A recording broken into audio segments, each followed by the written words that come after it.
As a boy and a young man, I dreamed of hiking the Appalachian Trail from Mount Katahdin in Maine to Springer Mountain in Georgia.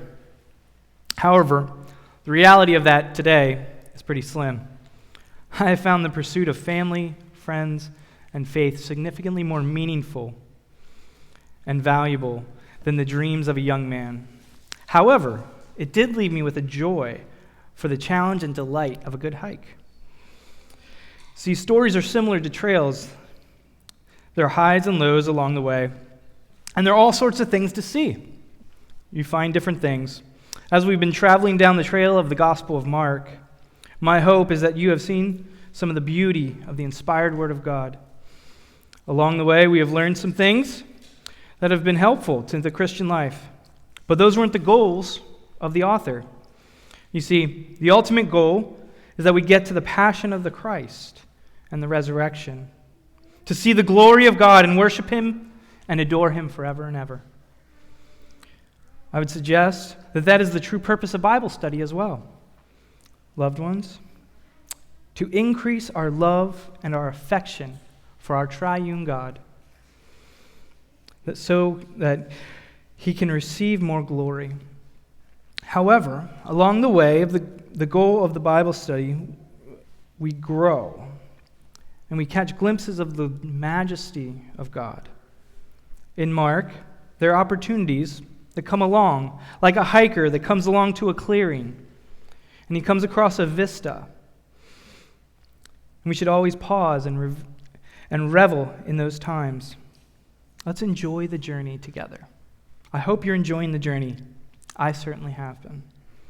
I believe our passage this morning, though, is one of those vistas where we come to a clearing and Mark displays the glory of God and the beauty of Christ and the written word of God. I hope you'll pray with me as we begin our study this morning. Father, we are travelers. We are journeying along the path in which you have given us, the word of God, as a guide, as directions, pointing us to Christ, bringing us to His glory, His wonder, His work, His person. You bring us into relationship through the Word. Father, we ask that your presence be felt this morning as we look to that Word for encouragement, to rebuke, to correction, to standing firm in the faith. Lord, we ask that you bless this time. In Jesus' name we pray. Amen. What a busy day that Jesus and the disciples have. We started back in verse 30 in chapter 6 of our study, and we see that back in verse 30, it began with them giving a report to Christ of those who had been sent out. And we see that Jesus receives that, but it has become so busy that they needed to retreat to a desolate place for rest, for they had not even eaten.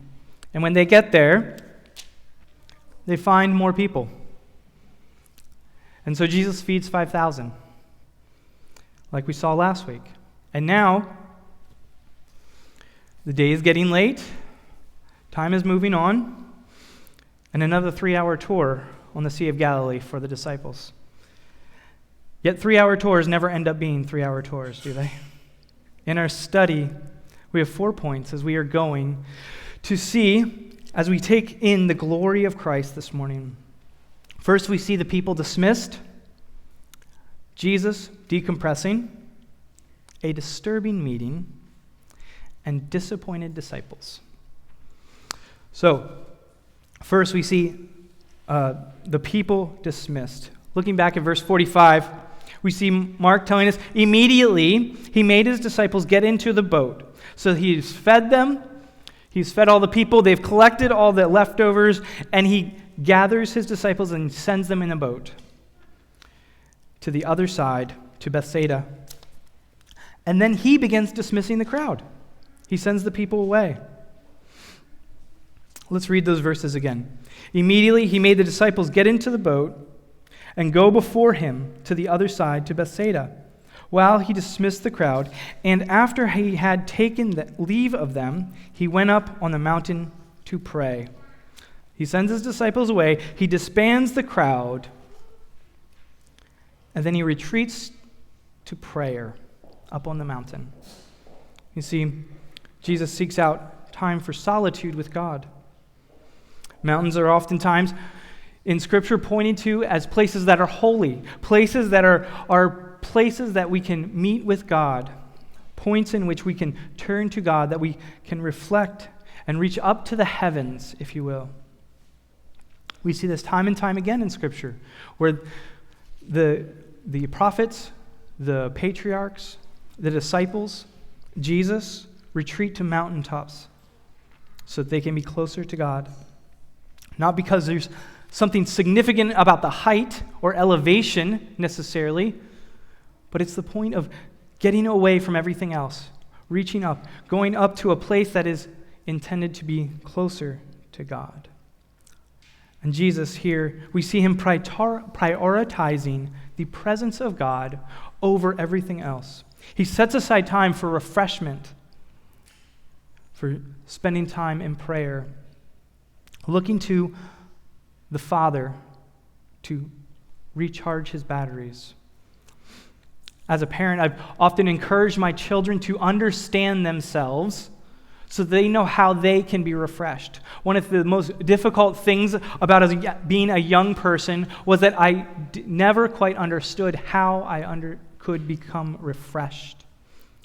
And as a Christian, we need to also understand how we can be refreshed, turning to the Word of God, turning to times of prayer, perhaps even fasting, looking for solitude, commonly known as disciplines of the faith.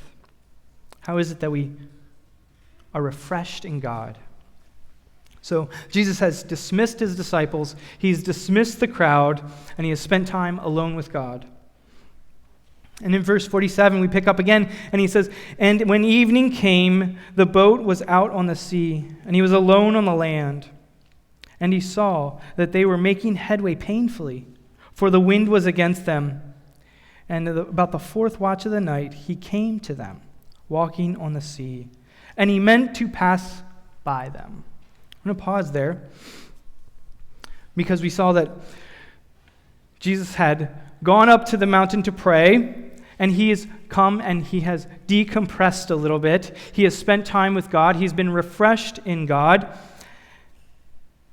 And so he has done these things. What must the disciples have felt? What must have they been thinking at this point? Sometimes I think we often put them all into one category. Yet, if we look at Scripture and we look at them honestly, we could note that they are very different people. They're different individuals. So they probably took this in many different ways. Some perhaps were disgusted, what the heck, Jesus? We spent all day with you. We were trying to tell you all the good things that we did for you. And then we had to go across the sea. Then a bunch of people showed up and you made us feed them, even though we didn't know how to. And you did this cool thing, which were kind of cool, was great. But now you're sending us away. Why aren't you spending time with us?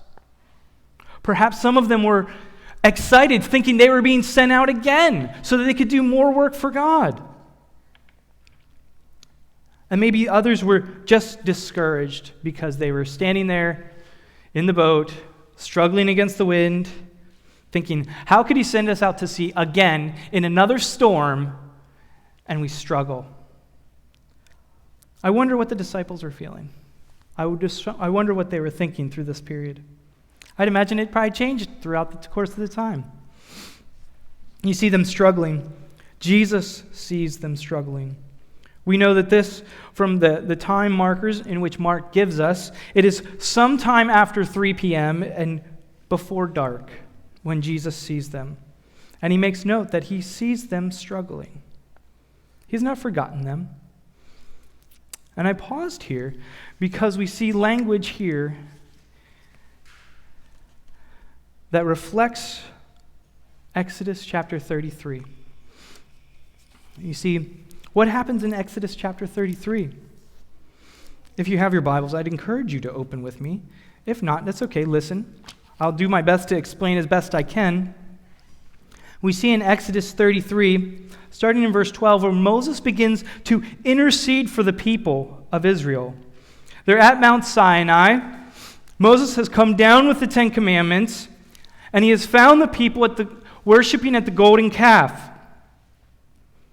They longed to worship God, but they did it incorrectly. They did it by their own desires and not by the desires of God. And so God says, okay, you want it that way, go ahead to the promised land. Go without me. I will give you everything I said. I will give you the promises that I have made, but I will not go with you. And we find in chapter 33, verse 12, where Moses saying, do not do that.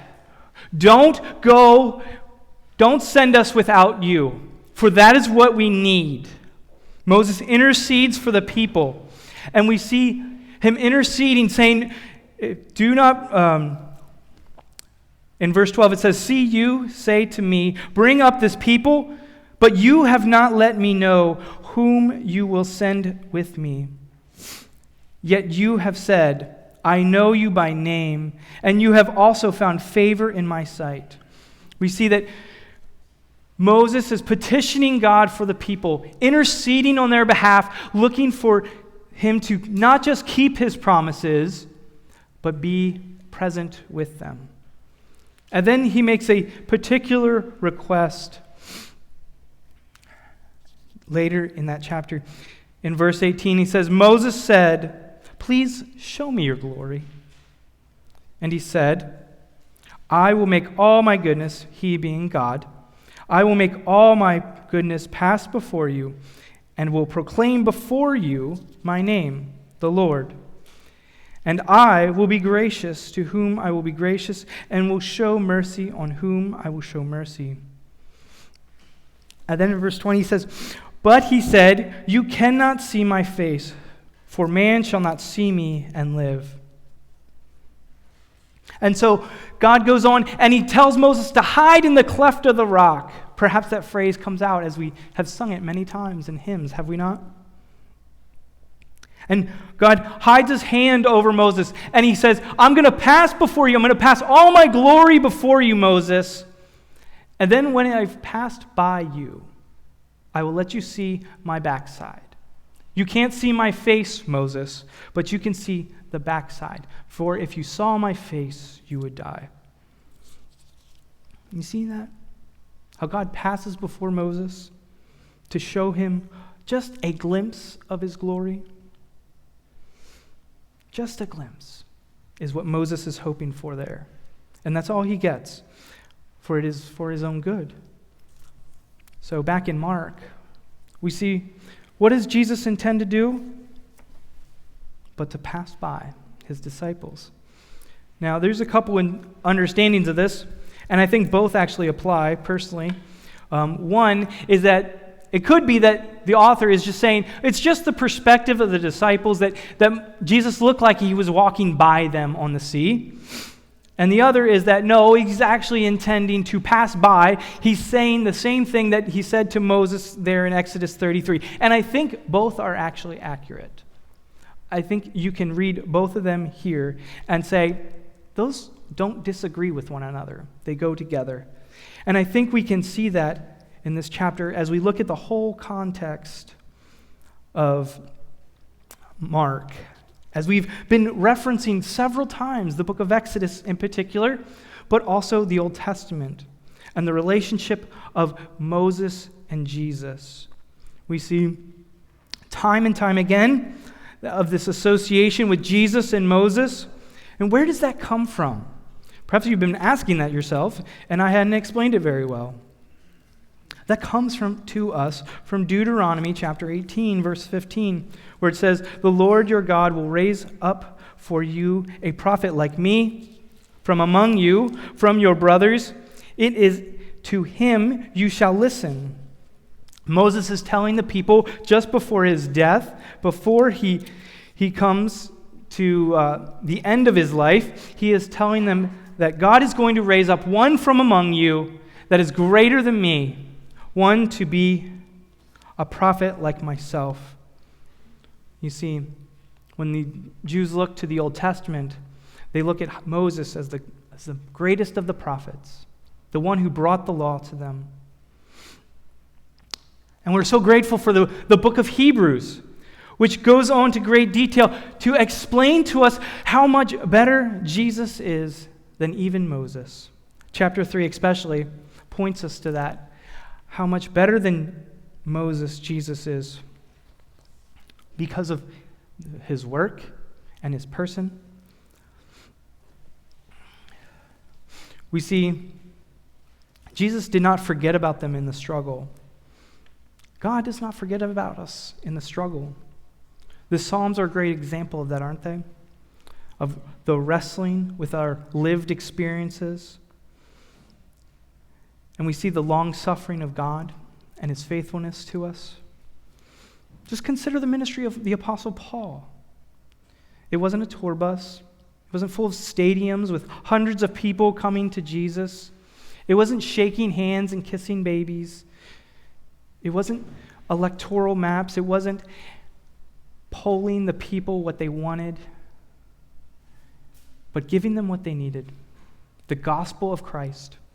Giving them the truth of the Word of God, explaining it slowly, articulately, doing his best, living the gospel before them, being an example.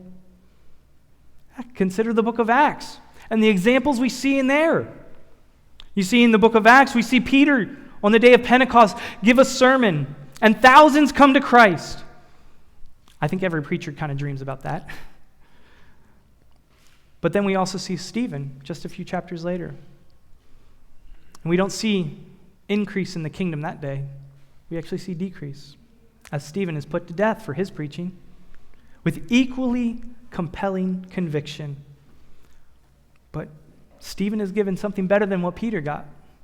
He's given the vision of Christ, the glorified Christ, receiving him home as his life ends, preaching the gospel, sharing the words that would be burned into the heart of the Apostle Paul as he stood in approval of the execution of Stephen. You see, the struggle does not mean that God has forgotten us. The results that we see do not always have the same conclusion that we assume. God is faithful. He is working things that we cannot see at times. But he is faithful and just. Next, we come to verse 49. Now, some of you probably maybe got disappointed that I stopped at verse 49 before continuing to read, because that's the heart of the story, isn't it? That's the emotional attachment. But I want us to see that the gospel itself is not just about emotions. It's not just about feeling good, but it's also intellectual. It's logical. It's precise. It should stir our minds as well as our hearts. But let me backtrack a little bit, just so it does stir our hearts as well, because this is a touching story, is it not? When we see this, let's start back in verse 48 so that we hear the whole story as it comes to us. And he, being Jesus, saw that they were making headway painfully, for the wind was against them, and about the fourth watch of the night, he came to them walking on the sea.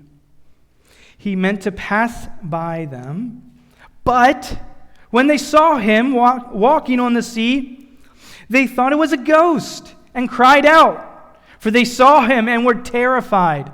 But immediately he spoke to them and said, "Take heart, it is I. Do not be afraid."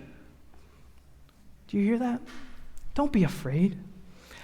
That's the emotion of the story, isn't it? Isn't that beautiful? How Christ reaches out to them. He comforts them with his words. So we find this disturbing meeting of the disciples on the sea. The disciples thought Jesus was a ghost or an apparition or a specter, if you will. Something that was not to be favorably looked upon. And so they were scared. They were terrified. And you see, They were out there for hours struggling in the sea.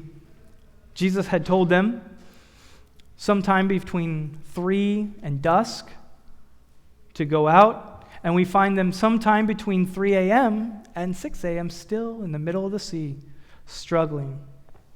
So they were tired. They were exhausted. Perhaps some of them even thought they were delusional, seeing something out on the water. But it's Jesus coming to them. Have you ever asked yourself, why would Jesus be walking out on the water? Is that something normally that he would do? Take a stroll out on the Sea of Galilee when no one was looking? No, dear friends. And that's exactly why I think earlier when it says for him to pass by, he's referencing Exodus 33. Because this is not normal. This is not something people do every day, walk on the Sea of Galilee.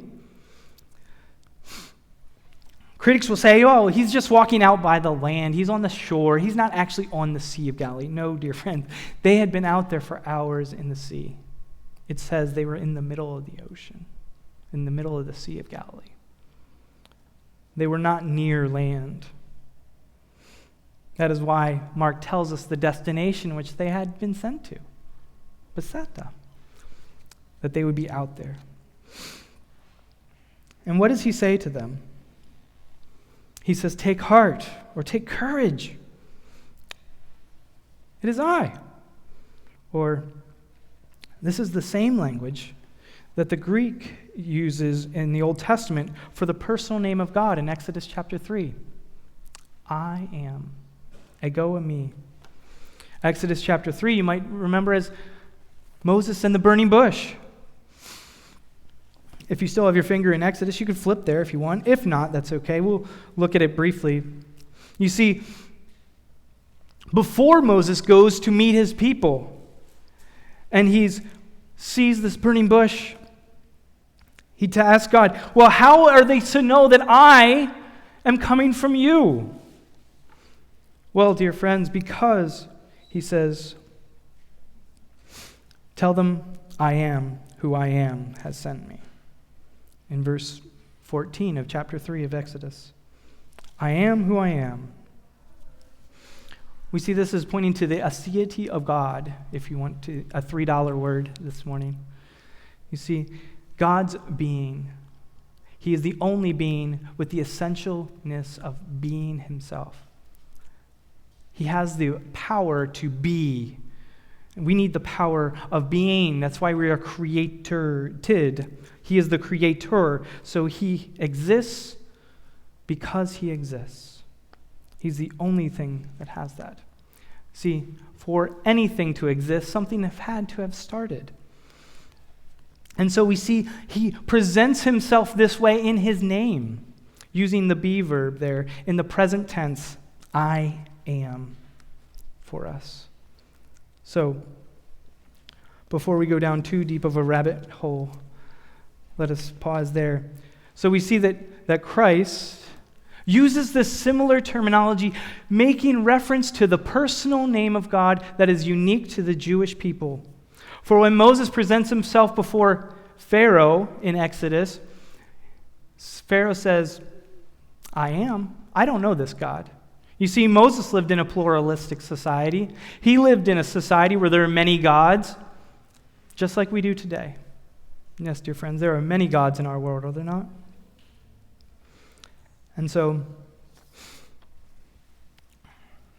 that is why I scoff when people say that we are living in a modernistic age when people don't believe in the supernatural. That is simply just not true. People have no issue with believing weird things happen, but they are unable to believe because they are spiritually dead to God. We need regeneration that comes through the Holy Spirit so that we can believe and receive the gift of faith. See, as we turn these things, as we look back to Mark, again, chapter 6, we see Jesus coming to them and referencing these things, pointing us back to the Old Testament, pointing us back to these things. And we should ask ourselves, why is he doing that? Because he's declaring who he is. We see him bringing judgment, fear to the disciples, and comfort to them through his word and his name. We should find comfort in Christ, in his word and his name this morning. So we've seen the people have been dismissed. Jesus has decompressed a little. And we found a disturbing meeting. And finally, we come to disappointed disciples. In verses 51 to 52, it says, "And he got into the boat with them, and the wind ceased, and they were utterly astonished, for they did not understand about the loaves, but their hearts were hardened." You see, Jesus is back in the boat, and this time he doesn't even have to tell the winds to cease. They do it on their own. Things calm down, and the disciples are astonished. But they're astonished because they didn't understand, and their hearts were hardened. How did Mark indicate to us before? If we think back to last week, if you were with us, and if not, that's okay, I'll reference it for you. We see that when he fed the 5,000, the disciples had no compassion for the people. You see, Mark is indicating to us that they didn't understand because they lacked the things that were the earmarks of Jesus. They had no compassion on the people. They failed to understand that Jesus was the sufficient one for all their needs, just as when they were out on the boat. I think actually what Mark is doing here in this section, when the apostles go out in verse 30, what he was looking for them to do was say, no, God, Jesus, we're not going without you. We're going to wait for you. Do what you need to, but we want to wait for you. Just as Moses interceded for the people of Israel in 33. I think that's what Jesus was hoping his disciples would do there. That they would see the value of his presence over everything else. And so when I say disappointed disciples, I don't think Jesus was disappointed in the disciples. Don't get me wrong. I think looking back, that's probably what they felt. And that's why we have verse 52. But their hearts were hardened. Because that's the disciples telling about themselves that they did not understand. Because they're the ones recording this for us. They're the ones reporting back to us. So we see Mark is pushing us to look back. Because if we come to this and we say, wait a second, if the disciples didn't understand about the bread, did I understand about the bread? Why didn't they get it? What didn't they get? And so we want to ask ourselves these things. We can use these little notes within the text to point ourselves back to understanding, saying, oh wait, he's telling us something more here. We should look back at that. If I didn't understand it before, let me look back, see what I missed. So Mark is pointing us back to re-examine those things.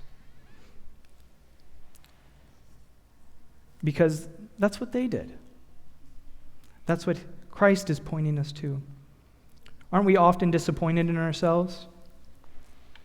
We become discouraged because of our lack of faith or our discipline, or simply because we love sin. And I'd like to address our children here for a moment. I have a challenge to our children in our congregation this morning. Since we won't be having our typical Wednesday night, I would challenge you to help mom and dad and grandma and grandpa to comprehend and understand what it means, what you want to obey, but you disobey. How oftentimes do we come to God and we long to obey Him? We want to obey God, but yet we find ourselves time and time being disobedient. Can you guys help your mom and dad with that this week? I'd encourage you and challenge you to do that this week. Well, dear friends? How is it that we can handle these things? Because we pointed out that Jesus saw them in the boat. He saw their struggles. He saw them pressing hard against the wind, against the waves. But how do we know? Well, the scriptures tell us. You see, in Hebrews chapter 4, after the author has shown us how Jesus is greater than Moses, he goes on and talks about Jesus as our great high priest. And in verse 14 of chapter 4 in the book of Hebrews, it says this: "Since then we have a great high priest who has passed through the heavens, Jesus, the Son of God. Let us hold fast our confession, for we do not have a high priest who is unable to sympathize with our weaknesses, but one who in every respect has been tempted as we are, yet without sin." Dear friends, one of the joys of having an incarnate Christ is that he knows us better than we know ourselves, for he has passed through all temptations that we struggle with. He has passed through all the struggles and the trials that we have in one form or another. And he sympathizes with us. What a blessing. What a joy that is. Now, even though we will not have our Wednesday night typical fellowship, I do have some questions for us to work through this week, perhaps over pizza, or while you're cleaning. Is a good time to cleaning or moving to discuss these things. First, what are ways we find refreshment in the Lord? What are the spiritual disciplines that bring us and allow us to continue on? Is it peace and solitude? Is it fasting? Is it Bible study? There are many. I'd encourage you to dig into them. And we're different people, have different strengths and different weaknesses and different things that allow them to go forward. Having a good discussion about that can bring about light in something that you didn't know that would strengthen you and encourage you. Second, how do we hold the faith in times when we're going nowhere or everything is going wrong? How do we hold the faith? How do we hang on? Do we know that Christ sympathizes with us? Do we know he sees us? Do we lose sight of that? Do we lose track of that? I hope not. I pray that you're knowing those things. I pray that you believe those things. And lastly, how can we check ourselves about having a hardened heart? How do we check ourselves? What are the things that we do to check where our hearts are hardened and where God is working at us? Well, this morning, I hope you have caught a glimpse of the glory of Christ from this vista.